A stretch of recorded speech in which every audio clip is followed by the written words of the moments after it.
Afternoon বন্ধুরা, কেমন আছেন? আশা করি ভালো আছেন। আমিও ভালো আছি। আজকের ব্লগটা এখান থেকে শুরু করছি।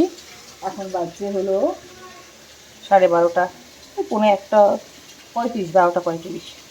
আর ব্লগটা এখান থেকে শুরু করছি। আজকে এই যে মাছ, আর মাছ, এই হলো আর মাছ। আর মাছের কষা হচ্ছে আলু দিয়ে।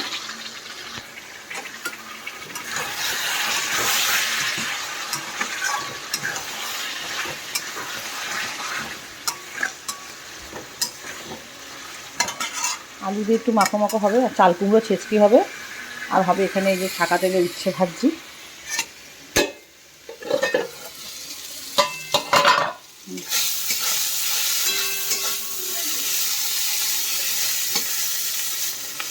উচ্ছেটা নুন হলুদ একটু ভেজে নিচ্ছি। উচ্ছে আলু কুমড়ো দিয়ে হবে একটা তেতো চচ্চড়ি, চাল কুমড়ো ছেঁচকি বড়ি দিয়ে, আর হবে আর মাছের ঝোল। ঝোল বা ঝাল একটু মাখো মাখো, মানে কারি বলতে পারেন। তো আজকে হলো তারিখ 4 তারিখ, 3 তারিখ, 3 না 4, তোকে জিজ্ঞেস করছি। হ্যাঁ, স্যাটারডে। আজকে 4 তারিখ আর স্যাটারডে, মানে মে মাসের 4 তারিখ আজকে। আর দুপুরবেলা আজকে অনেক কাজ ছিল, ওই জন্য এত গরমও পড়েছে, আর এত কাজ, মাথা ব্যথা, সবাই ঘুম থেকে উঠতে পারছি না, যা হচ্ছে না গরমে। 10 বার করে চান করে 10 বার করে চান, ভিজে গায়ে এসিতে যাওয়া, ঘাম গায়ে এসিতে যাওয়া, এগিয়ে গিয়ে সবাই অসুস্থ, মেয়ে আমি, সবার মাথা ব্যথা করছে। ওর বাবা তো দাঁতের সেলাই এখনও কাটেনি, ওরও মাথা ব্যথা করছে। এখানে কাল সানডে বলে একটু বেশি করে পেঁয়াজ আর বেশি করে একটু আদা রসুন বেটে রাখলাম। সানডে বলে নয়, এরকম বেটে রাখি, শেষ হয়ে গেলে মাঝে মাঝে কাজে লাগে। চলুন তাহলে দেখতে থাকুন, পরে আসছি, সাথে থাকুন। এটা মাছটা জল দিয়ে দেবো এক্ষুনি, অল্প করে মাছটা ছেড়ে দেবো। উচ্ছেটা চচ্চড়ি হয়ে গেলে বসাবো হলো চাল কুমড়ো ছেঁচকি বড়ি দিয়ে। দেখতে থাকুন, সাথে থাকুন, যাবেন না, লাস্ট অবধি দেখবেন। এই হলো বন্ধুরা আমার আর মাছের কারি বা কষা, বা হালকা একটু ঝোল রেখেছি, হালকা কারিই বলতে পারেন। এই হলো আর মাছের আজকের লাঞ্চ মেনু। আর দেখাচ্ছি, দাঁড়ান। এই হলো বড়ি দিয়ে চাল কুমড়ো, আর এই হলো উচ্ছে আলু কুমড়ো দিয়ে তেতো চচ্চড়ি। এই তেতো চচ্চড়ি, চাল কুমড়ো, মাছ, আজকের লাঞ্চ মেনু। ছেলেকে খাইনি, ছেলের জন্য ভাত বেড়েছি, আমরা একটু পরে খাবো। এই মাম্মামের একটু ভাত বেড়ে নিয়ে এসেছি, মাম্মামকে লাঞ্চটা করিয়ে দিই। এই যে মাম্মাম বসে আছে, কারণ মাম্মাম খেয়ে শোবে, আবার পড়তে বসবে, সেই কারণে। আবার বিকেলবেলা একটু ওয়ার্কআউট করাবো, আবার সকালবেলা একটু করেছে না মাম্মা জাম্পিং জ্যাক্স। হাতে লেগে যাবে নেল কাটা দিয়ে, কী করছো? নো বেটা নো, প্লিজ রেখে দাও, রেখে দাও মা। আরে আমার ব্লগে বলো তুমি আমার মা তো, বলে দাও তুমি আমার মা। ভালোবেসে তো বলি মা। আমি তোমার পেট থেকে হয়েছি না তুমি আমার পেট থেকে হয়েছো? আমি তোমার পেট দিয়ে হয়েছি, তুমি আমার। তাতে কি হয়েছে? 100 বছরের পুরানি কাহিনী, 100 সাল পুরানা। সবাই এইটা রাস কি বাত, রাস কি বাত, আমি তোমার পেট থেকে হয়েছি। একদম না। কি হয়েছে? আমি তোমার মজা করছি না, আমি তোমার পেট দিয়ে হয়েছি। আমি তোমার পেট দিয়ে হলে তুই পহলে এটা বলতে কি আমি তোমার পেট দিয়ে হয়েছি। তুই আগে বলো তুমি আমার মা হ্যাঁ কি নাই, সেটা আগে বলো। তুমি আমার মা না, আমি তোমার মাম্মা। আমি তোমার মাম্মা তো, তুমি আমার মা না। মা কি ভালোবেসে মা যেটা বলি, আমি তোমাকে তো মাই বলি, মাম্মাম বলি, মা বলি। তাই তো মাম্মা, মা না। ঠিক আছে, ওটা ওটা মাম্মাম, আমি তোমার মাম, তুমি আমার মাম্মাম। দাও চুমু দাও তাহলে মাম্মাকে। তুমি মাম্মাকে ভালোবাসো? হ্যাঁ। তা তুমি আমাকে কোনদিন মা বলো না কেন, মাম্মাম বলো কেন? মাম্মা কোনদিন তো মা বলো নেই আজ পর্যন্ত। মা দাও চুমু দাও। ওটা বড় ছেলেরা, ছোট বাচ্চারা মা মাম্মা বলে, যখন মানা মা বলে না। হ্যাঁ, আমি মাম্মা। তুমি বড় হয়ে গেলেও আমাকে মাম্মা বলবে, আমার ভালো লাগে। তোমার যখন অভ্যেস হয়ে গেছে, এই অভ্যেসটাই রাখবে। ড্যাডিকে ড্যাডি বলো, বড় হয়ে ড্যাডিই বলবে।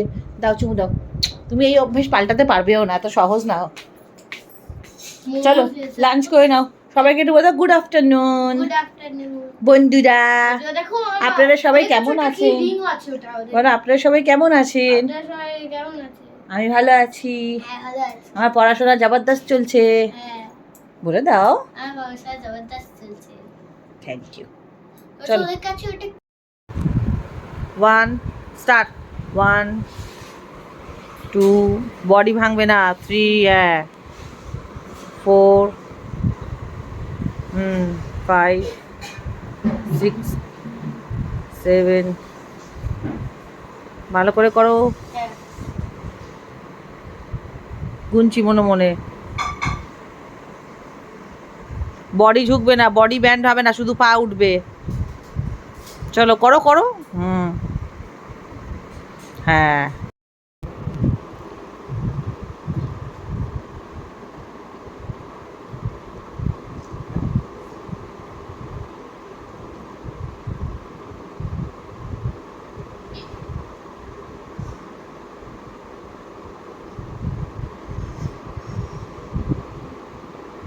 ব্যাস অনেকটা হয়েছে, আর একটা।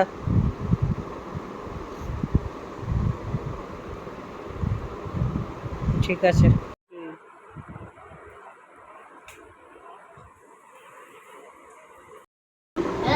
গুড ইভিনিং বন্ধুরা, স্নান করে গা ধুয়ে উঠলাম, এক্ষুনি একটু চা নিয়ে বসেছি। 7:30 বাজে এখন। কদিন ধরে দেরি হয়ে যাচ্ছে, কারণ বিকেলে করে এক একটা করে এক্সট্রা কাজ করছি না, সেই কারণে।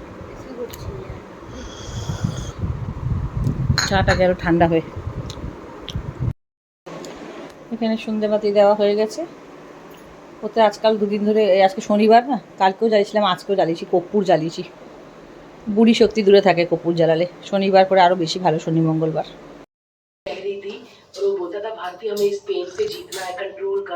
ভারতী সিং ব্লগ দেখি, আপনারা তো জানেন আমি ভারতী সিংকে ফলো করি, খুব ভালো লাগে। একটা মেয়ে মানুষ হয়ে, কি সুন্দর, মানে আমাদের ইন্ডিয়ান সব থেকে বড় কমেডির মধ্যে ইন্ডিয়ান একটা ওম্যান ভারতী সিং। তো একটা মেয়ে হয়ে দেখিয়ে দিল যে একটা মেয়েও কমেডিয়ান হতে পারে, বা এত সুন্দর সে ব্লগ করে, এত হাসায়, যে কোনো, আমার ওকে এই জন্য ভালো লাগে। এক তো মেয়ে হয়ে এত ট্যালেন্টেড, দ্বিতীয়ত কথা হলো এত সুন্দর বাইরে কাজ করেও আবার সংসারটা সামলায়, বাইরে আর্ন করে, আবার ঘরেও এত সুন্দর স্বামী বাচ্চা সামলায়। সেই কারণে আমার আরও পার্সোনালি ওকে, ওর এই নেচারটার জন্য আমার ভালো লাগে। আর একটা হলো, খুব আমার মতো মনের দিক দিয়ে খুব শক্ত, খুব ট্যালেন্টেড একটা মেয়ে। কোনো মেয়ে যদি এরকম হয়, আমার খুব খুব তাকে ভালো লাগে। আর মনেরও খুব ভালো, খুব হাসি খুশি। ঠিক মনে কি ওর মনটা আর আমার মনটা যেন এত ম্যাচিং করে, মানে আমি আর ও একই। তো এই জন্য ওকে দেখলে আমার মুড পুরো ভালো হয়ে যায়, হাজার শরীর খারাপ থাকলেও। আমি রোজ দেখি, ও হসপিটালে ভর্তি হয়েছে, কালকে পরশুদিন ভর্তি হয়েছে, কালকের দিনটা গেছে, আজকের দিনটা ও গল ব্লাডার হয়েছে, গল ব্লাডারে স্টোন হয়েছে, তাই তো মানা, গল ব্লাডারে স্টোন বললো না, তা আবার একটা নার্ভস ওর মধ্যে। ও, আর ছেলের ওয়ার্কআউট করে ওকে ফ্রেশ করিয়ে, জামা কাপড় পরিয়ে, পাউডার টাউডার লাগিয়ে, ওর পড়া ঠরা হয়ে গেছে, খাওয়া হয়ে গেছে। কাল সানডে, ওর বাবা গেছে একটু চিকেন আনতে। হ্যাঁ, এদিকে আসো,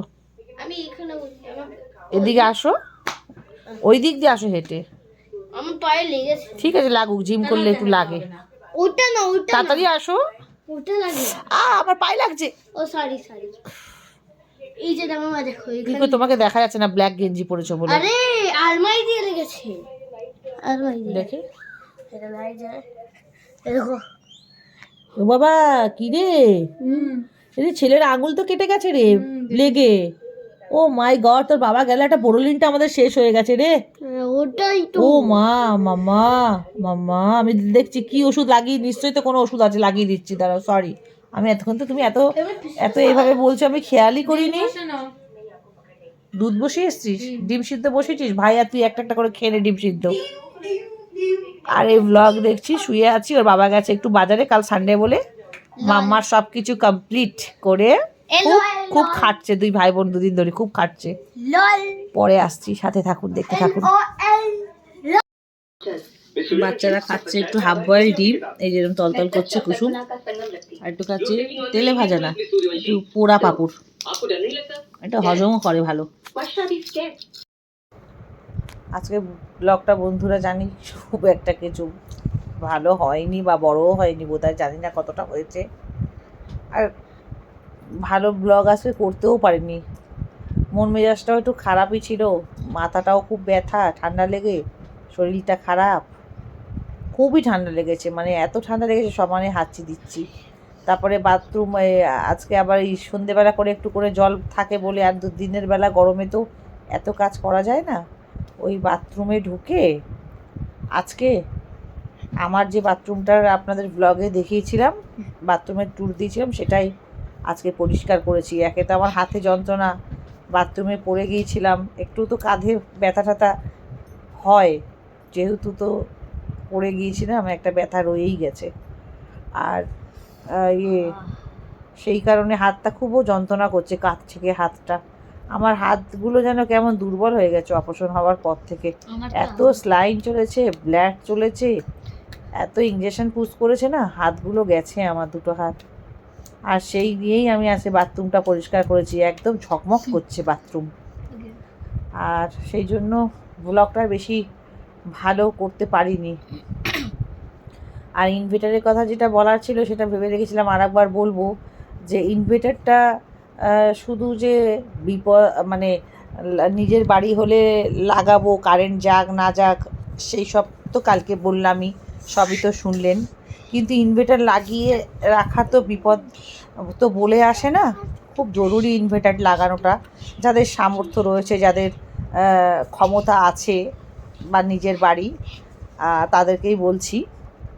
ইনভার্টার লাগিয়ে রাখার সুবিধা হলো কারেন্ট কতটা যাচ্ছে কতটা থাকছে সেটার ওপর না, এক তো ছেলেপুলের চিন্তা করে বা বয়স্ক বুড়ো বুড়ি যাদের বাড়িতে থাকে অসুস্থ বাবা মা, তাদের চিন্তা করে, অনেক সময় পড়াশোনার চিন্তা করে ইনভার্টার রাখাটা খুব জরুরি বাড়িতে। আর দ্বিতীয়ত কথা হলো যে আমফান ঝড় যখন হয়েছিল তখন কিন্তু 3 দিন কারেন্ট ছিল না। সেই ঝড়টাতে কারেন্টের জন্য লোক হাহাকার করেছিল, মানে সবারই হয়েছে, এবার মানে কার কোথায় কতটা হয়েছে সেটা তো জানি না, কিন্তু আমাদের এখানে মারাত্মকভাবে কলকাতায় ক্ষতি হয়েছিল, প্রচুর জায়গাতেই ক্ষতি হয়েছে জানি, প্রচুর জায়গায়। তবুও তখন আমার ইনভার্টার ছিল না, তখন আমি বুঝতে পেরেছি অ্যাটলিস্ট একটু পাখার হাওয়া, একটু লাইটের আলোতে ভাত খাওয়া বা রান্না করা, বা একটু বাচ্চাকে আলোতে বসিয়ে একটু ভাত খাওয়ানো, 3 দিন না হয় নাই পড়াশোনা করলো, কিন্তু পাখার হাওয়াতে ঘুমানো আর রান্না করা বা ভাত বেড়ে খাওয়া এটা তো খুবই দরকার লাগে, তাই না? হ্যাঁ, যাই হোক, সবাই বুঝবেন বা আশা করি সবাই জানেন যখন ঝড়টা হয়েছিল কি পরিমাণে কারেন্টের হয়েছিল, অসুবিধে হয়েছিল। তো ঠিক আছে, সেই কারণে জলেরও অসুবিধা হয়েছিল, কারণ জলও সেইভাবে করে আসছে, কারেন্ট নেই বলে, মানে জল ছাড়ছে তো কী হয়েছে, জল তো রিজার্ভার হচ্ছে না, কারেন্ট তুলতে পারছে না কারেন্ট নেই বলে, এরকম। আমার কাজের মাসি ছিল বলে তখন, বা কর্পোরেশন থেকে জল এনে আমাদের তখন ওখানে ঢালা হতো, আমিই দিয়েছিলাম, কর্পোরেশনের টাকাও দিয়েছিলাম, জলের গাড়িও আমিই বুক করেছিলাম, সেই কারণেই বলছি। এটা কে রে? মানিশা, কি ভালো লাগছে, ভীষণ মিষ্টি ও। হ্যাঁ, সবাই বলতো যে একটা সময় আমার কাল যখন চুলছিল, ঠিক বলেছিস, যে তোর ঠাম্মার বাড়িতে সবাই বলতো, বৌদিকে কেউ বলতো, আর যখন স্টেপ কাট করতাম মাধুরী দীক্ষিতের মতন, আর যখন মনীষার রোগা ছিল, এই যে এই মুখটা পুরো আমার মুখ, এই যে, এটা অহংকার করে বলছি না, একদম সত্যি, এই দুটো নাম আমাকে লোকালভাবে লোকে দিয়েছিল। আর যখন একটু এজের দিকে আসলাম, মুখটা আমার চুলটা যখন প্লেন করলাম স্ট্রেট, তখন লোকে বলতো বিদ্যা বালানের মতো লাগে, কিন্তু মনীষার মতো বেশি লাগে, এই যে পুরো। হ্যাঁ, আমারও চোখটা একটু কাঁচা কাঁচা আছে। আমার ভীষণ ভীষণ প্রিয় একটা অভিনেত্রী, আমারও ফেভারিট ভীষণ। তাহলে চলুন, হ্যাঁ, কি যেন বইটার নাম, গাঙ্গু হীরামান্ডি, সঞ্জয় লীলা ভানসালি, ভীষণ সুন্দর সুন্দর একটা বই বার করে, তাই না? তাহলে চলুন, যাদের ইনভার্টার নেই, যা গরমে আমাদের হলো, আমাদের কলকাতাতে হলো 4 মাস থাকে, 2 মাস থাকে ঠান্ডা, 2 মাস থাকে বর্ষা, আর 8 মাস থাকে গরম, 8 আর 4 12, 12 মাসে হয় 1 বছর, সেজন্য 8 মাস যখন আমাদেরকে গরম ভোগ করতেই হয়, তার জন্য আমার মনে হয় ইনভার্টার একটা রাখাটা খুব বাড়িতে জরুরি সবার। ব্লগটা তাহলে এখানে শেষ করছি, আর ভালো লাগলে একটা লাইক করবেন, কমেন্ট অবশ্যই করবেন, সাবস্ক্রাইব করবেন। আপনারা দেখছেন, সবাই দেখছেন, কিন্তু কেউ সাবস্ক্রাইব করেন না, না বললে, না রিকোয়েস্ট করলে সাবস্ক্রাইব করেন না। একটা সাবস্ক্রাইব করতে কি হয়, এত করে রিকোয়েস্ট করি। আর বেল আইকনটি প্রেস করবেন, তাহলে নোটিফিকেশানটা তাড়াতাড়ি চলে যাবে। আর রোজের ব্লগটা সাবস্ক্রাইব করলে রোজের ব্লগটা রোজ আপনারা সুন্দরভাবে পেয়ে যাবেন। গুড নাইট, শুভরাত্রি, সবাই খুব ভালো থাকবেন, খুব খুব ভালো থাকবেন, নিজের শরীরের খেয়াল রাখবেন, দেখতে ভুলবেন না রঞ্জিতার দুনিয়া। আর কাল একটা নতুন ব্লগের সঙ্গে দেখা হচ্ছে। Good night. গুড নাইট বলো। Good night. আর night. আর আমরা আমাদের রেসিপিও লিংকে দিই। আমাদের রেসিপিও লিঙ্কে দিয়ে দেবো। হ্যাঁ। ঠিক আছে, চলুন তাহলে কাল আবার একটা নতুন ব্লগের সাথে, কাল সানডে, সবার সাথে দেখা হচ্ছে কালকে।